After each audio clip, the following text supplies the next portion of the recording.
Ya, terima kasih. Selamat siang, Romo Rusbani, teman-teman keluarga besar Sesawi semua. Pertama saya ucapkan profisiat untuk pengurus paguyuban yang baru. Tadi Damar menyebut teman seangkatan, katanya begitu. Apakah ini sebuah kebetulan atau kebetulan yang dipaksakan, yang dirancang? Kita semua tidak tahu, tapi inilah yang terjadi. Dan sama seperti Damar, saya juga tidak pernah menyangka, tidak pernah berharap Yesuit yang normal itu tidak pernah ada yang ingin menjadi provinsial. Dan saya merasa hidup saya kemarin sudah jelas saya menemukan panggilan saya di Universitas Sanata Dharma, mengajar baik-baik, punya mahasiswa, tugasnya rutin, ada jadwalnya, sudah punya NIDN, tinggal nunggu transferan sertifikasi dosen. Tiba-tiba saya mendapat tugas yang baru ini. Dalam hati kecil ada suara mau menolak, sama seperti Damar tadi ya. Tapi saya pikir-pikir untuk apa saya mengucapkan kaul ketaatan kalau diberi tugas lalu menolak. Maka seperti inilah. Sekarang saya pindah, sudah kira-kira 2 bulan ini saya menjadi provinsial Serikat Yesus. Dan tidak seperti yang saya duga, ternyata saya juga diberi banyak teman di sini. Dan teman-teman yang pertama tentu adalah anggota Serikat Yesus yang saya pikir saya harus berhadapan dengan banyak orang yang jauh lebih senior daripada saya, pasti repot, pasti sulit. Tetapi ternyata 2 bulan pertama ini tidak. Semua orang masih yakin pada isi kaul ketaatan itu, sehingga dengan mudah saya memberi perintah ini, perintah itu, SK ini, SK itu, dan belum pernah ada yang menolak SK. Jadi yakinlah Damar, meskipun tidak ada kaul ketaatan di antara anggota Sesawi, tapi percayalah, masih ya? Tapi percayalah teman-teman pasti akan membantu. Saya juga mau memakai kesempatan ini untuk sedikit bercerita mengenai apa yang saya pikirkan tentang keluarga besar Ignatian. Saya melihat statistik beberapa waktu yang lalu. Anggota Serikat Yesus itu mencapai jumlah tertinggi rupanya pada masa-masa sesudah Perang Dunia Kedua, yaitu 33.000 orang di seluruh dunia. Dan ini bahkan lebih besar daripada keanggotaan serikat sebelum dibubarkan pada abad 18. 33.000 pada tahun 50-an, tetapi kemudian sejak saat itu angkanya terus turun. Dan sekarang angka yang kita punya di seluruh dunia adalah berkisar sekitar 13.000 sekian. Dan angka ini setiap tahun berkurang net 300, sekitar itu. Jadi kalau dibayangkan di negara-negara tertentu seperti India, kemudian Vietnam, beberapa negara Amerika Latin dan Afrika, jumlah panggilan itu bertambah pesat. Tetapi di belahan dunia yang lain, jumlah anggota serikat berkurang pesat. Maka angka bersihnya setiap tahun berkurang sekitar 300. Maka pertanyaan yang diolah teman-teman, direnungkan dalam rekoleksi kemarin, siapakah diriku, dari manakah asalku, kemanakah aku melangkah. Itu menjadi pertanyaan yang sama, refleksi yang sama yang dilakukan oleh Serikat Yesus selama mungkin kurang lebih 10 tahun terakhir. Dan salah satu buah refleksi itu adalah Kongregasi Jenderal ke-36 yang lalu. Kongregasi Jenderal yang terakhir. Dan dalam Kongregasi Jenderal terakhir ini jelas pesannya, ada pesan yang sangat kuat, yaitu bahwa masa depan Serikat Yesus itu ada bersama rekan-rekan awam. Atau ada orang lain yang mengatakan atau memakai istilah seperti ini. Masa depan Serikat Yesus itu bukan Yesuit, tetapi Ignatian. Artinya, masa depan Serikat Yesus ada bersama orang-orang yang merasa disemangati, didorong, digerakkan oleh spiritualitas Santo Ignatius. Maka saya juga memandang teman-teman sesawi ini adalah bagian dari masa depan Serikat Yesus di seluruh dunia dan terutama di Indonesia. Saat ini saya sedang bersama teman-teman merancang sebuah visi mengenai keluarga besar Ignatian ini. Katakanlah atau sebut saja sahabat-sahabat Ignatius. Ini adalah sebuah kelompok besar atau payung besar nantinya yang mengumpulkan, yang menghimpun rekan-rekan awam yang memeluk atau yang menghidupi semangat Santo Ignatius itu. Cita-citanya adalah kita ingin agar misi Serikat Yesus itu bukan sekedar menjadi misi para Yesuit, tapi menjadi misi bersama. Misi Serikat Yesus bersama rekan-rekan awam keluarga besar Ignatian atau sahabat-sahabat Ignatius itu. Dan sebagai misi bersama tentu Serikat Yesus juga akan belajar dari rekan-rekan awam. Sehingga nantinya kita tidak lagi mempunyai relasi seperti relasi pembimbing retret dengan retretan, atau pastor paroki dengan umat, atau dalam kehidupan saya sebelumnya antara dosen dengan mahasiswa. Bukan. Tetapi relasi kita adalah relasi sebagai rekan-rekan seperutusan. Jadi seperti Santo Ignatius dulu mengumpulkan teman-teman pertamanya. Mereka tidak ada bayangan menjadi sebuah kelompok khusus religius. Tetapi mereka pelan-pelan membangun cita-cita bersama. Dan akhirnya membentuk Serikat Yesus. Tetapi sekarang itu arahnya mulai berbalik. Berasal dari kelompok Santo Ignatius, Serikat Yesus, dan kemudian menyebar makin luas, tapi dengan misi yang sama. Sehingga misi Serikat Yesus akhirnya juga menjadi misi kita semua.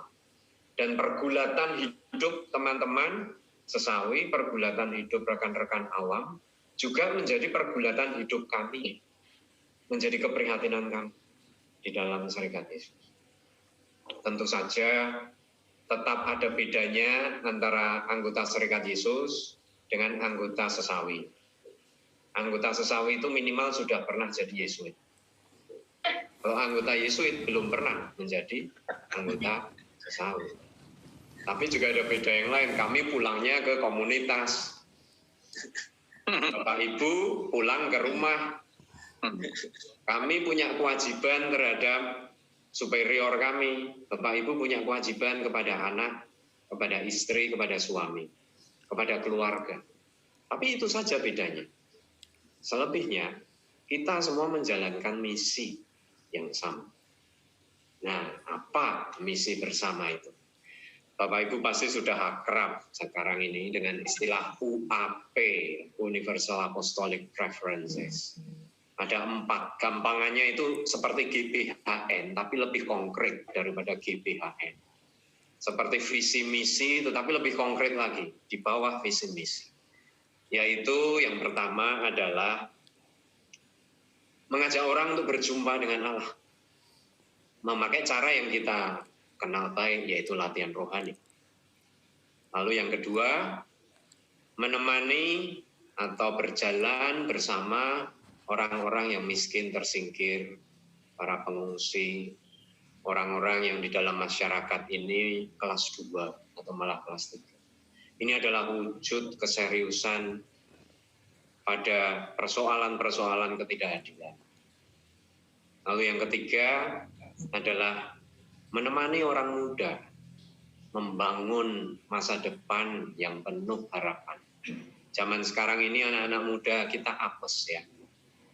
Barusan lulus kuliah, pandemi. Mau mulai karir, malah kena PHK.